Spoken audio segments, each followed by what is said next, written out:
Radhe Radhe friends, हरे कृष्णा। आज की इस वीडियो में मैं आपको श्री पुत्रदा एकादशी की व्रत कथा सुनाऊंगी। तो चलिए श्री हरि का नाम लेके इस वीडियो को प्रारंभ करते हैं। श्री कृष्ण के चरणों में श्री अर्जुन ने गिरकर श्रद्धापूर्वक प्रार्थना की, हे मधुसूदन, आप पौष माह के शुक्ल पक्ष की एकादशी के महत्व को कृपा कर मुझे बताइए। भक्तवत्सल भगवान जी ने कहा कि हे राजन, इस एकादशी का नाम पुत्रदा एकादशी है। इस एकादशी के दिन श्री नारायण जी की पूजा की जाती है। इस चर और अचर संसार में पुत्रदा एकादशी के व्रत के समान और कोई दूसरा व्रत नहीं है। इसके पुण्य से मनुष्य तपस्वी, विद्वान, लक्ष्मीवान होते हैं। इस एकादशी की मैं तुझे कथा सुनाता हूँ, तुम इस कथा को ध्यानपूर्वक सुनो। भद्रावती नामक एक नगरी में सुकेतुमान नाम का एक राजा राज्य करता था। वह पुत्रहीन थे। उनकी पत्नी का नाम शेव्या था। पुत्रहीन राजा को इस बात की बहुत चिंता थी कि उनके बाद उन्हें और उनके पूर्वज को कौन पिंडदान देगा। राजा को भाई, भानव, धन, हाथी, घोड़े, राज्य और मंत्री, इन सब में से किसी में भी संतोष नहीं होता था। वह सदा यही विचार करता था कि मेरे मरने के बाद मुझे कौन पिंडदान करेगा। बिना किसी पुत्र के मैं देवताओं और पितरों का ऋण कैसे चुकाऊंगा। जिस किसी मनुष्य ने पुत्र का मुख देखा हो वह धन्य है।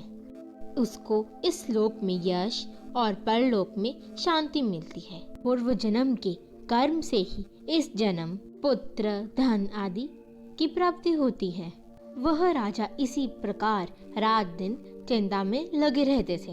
एक दिन राजा ऐसा ही विचार करते हुए अपने घोड़े पर चढ़कर जंगल को चल पड़ा तथा पक्षियों और वृक्षों को देखने लगा। उसने देखा कि वन में मोर, सुअर, सिंह आदि सब भ्रमण कर रहे हैं। उस वन के दृश्य को देखकर राजा सोच विचार में लग गए। वह सोचने लगे कि मैंने कई यज्ञ किए, ब्राह्मणों को स्वादिष्ट भोजन से तृप्त किया, फिर भी मुझको दुख प्राप्त हुआ, क्यों? वह राजा प्यास के मारे दुखी हो गया और पानी की तलाश में इधर उधर भटकने लगा। थोड़ी सी दूरी पर उन्होंने एक सरोवर देखा। उस सरोवर में बहुत से कमल के पुष्प खिले हुए थे तथा सारस, हंस आदि विहार कर रहे थे। उस सरोवर के चारों तरफ मुनियों के आश्रम बने हुए थे। उस राजा ने घोड़े से उतरकर उन सब मुनियों को दंडवत किया।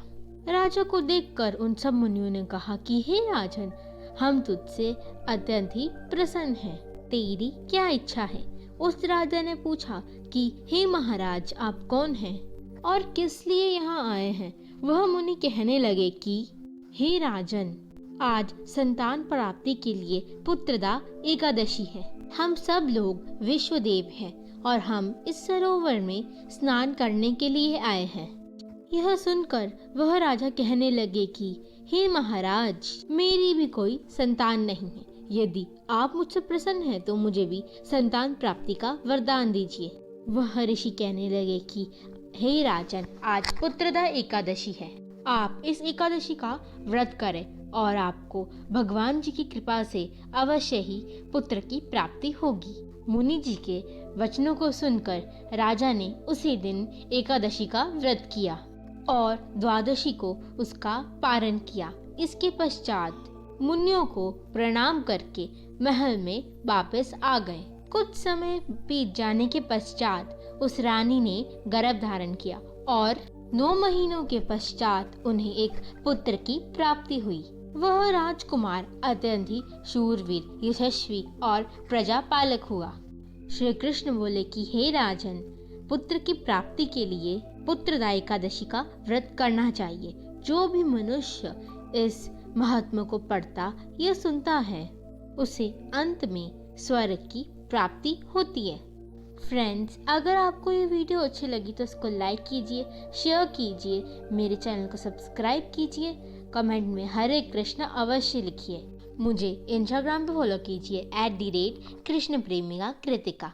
राधे राधे, हरे कृष्णा।